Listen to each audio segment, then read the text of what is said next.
The village of Oakhaven was ancient, steeped in a silence as profound as the old clock tower that loomed over its center.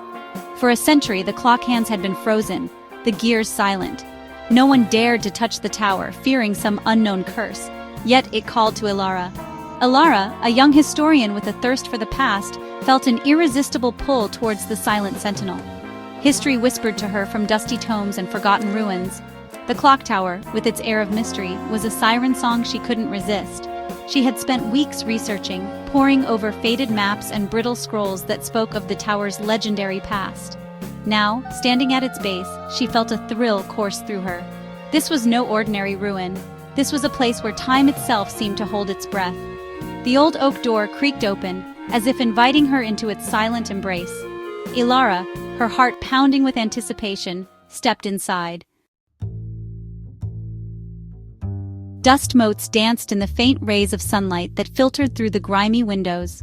The air hung heavy with the scent of decay and something else, something akin to ozone after a thunderstorm. Ilara traced her fingers along the cold, damp stone walls, her footsteps echoing in the oppressive silence. She stumbled upon a small wooden door, almost hidden in the shadows. It creaked open, revealing a narrow, winding staircase. With each step she climbed, the air grew colder, the silence more profound.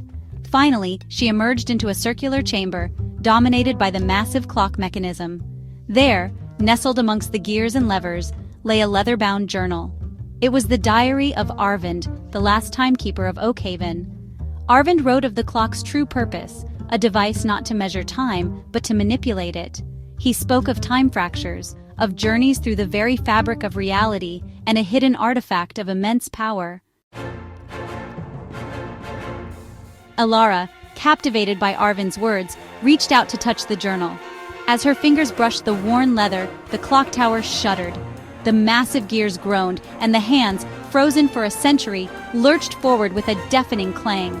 A wave of energy surged through the tower, throwing Ilara back against the wall.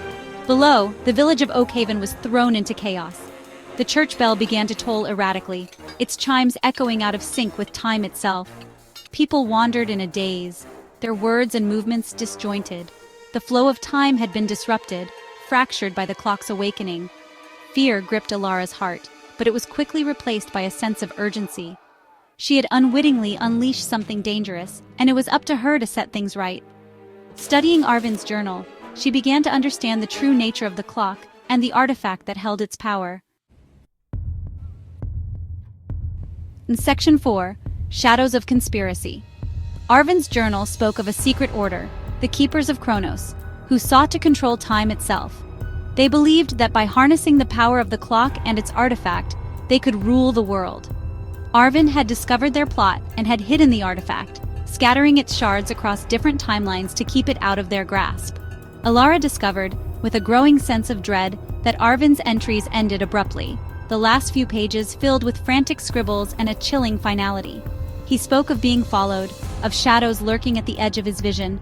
It was clear that Arvind had not simply disappeared, he had been silenced. The Keepers of Chronos had murdered him to get to the clock. Now Ilara knew she was not just racing against time, she was in a desperate battle against a powerful and ruthless enemy.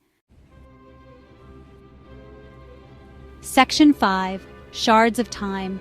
Armed with Arvind's knowledge and a growing determination, Ilara began her perilous journey through time. Each tick of the clock became a portal, a gateway to a different era. She stepped from the familiar cobblestones of her village into the bustling streets of Victorian London, the air thick with coal smoke and the clatter of horse-drawn carriages.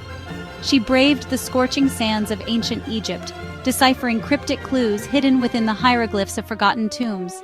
Each shard of the artifact she retrieved pulsed with a strange energy, resonating with the clock tower in Oakhaven.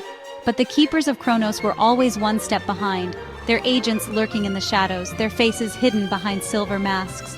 Each encounter was a dangerous dance, a test of Ilara's courage and cunning. Section 6, The Timeless Void. The final shard led Ilara to a place beyond time, a swirling vortex of colors and energy where the past, present, and future blurred into one. It was here, in this timeless void, that she came face to face with the leader of the Keepers of Chronos, a figure shrouded in darkness, his voice a chilling whisper. He offered Alara a choice: join him, and together they would control the very fabric of existence, or be destroyed, lost in the chaotic maelstrom of time. Alara knew that the fate of Oakhaven, perhaps the fate of the world, hung in the balance. She had come too far, sacrificed too much to let this moment slip away. With a surge of determination, Alara refused. She would not be a pawn in their game. She would protect the clock, protect time itself, even if it meant sacrificing everything.